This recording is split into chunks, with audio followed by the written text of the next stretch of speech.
Hello, I'm Tor Christian. I'm the Senior Vice President of Zenitel for the energy segment. Today we are going to have a look at our Exigo IP PAGA system combined with the Phontech P-1670 amplifiers, which is our solutions for 48 volt DC. These amplifiers are Class D amplifiers and stacked in a rack, like you see here. The panel we see here is a test panel. It can do all the function as from an ordinary operator panels, like picking zones and send messages and initiate alarms, but it also have functions like fire and gas, emergency shutdown override, when we're doing maintenance on the fire and gas and shutdown systems to avoid unnecessary alarms.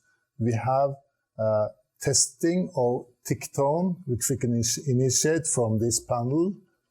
We can initiate flashlights testing from this panel, and we can test microphone, and we can also do local mute here.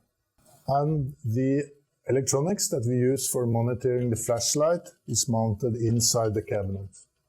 Now we're going to do a very brief demo of the system. We have the amplifiers rack here, and we have the operator panel there. So let's see what happens when we push this button. Choose an alarm. I will stop it.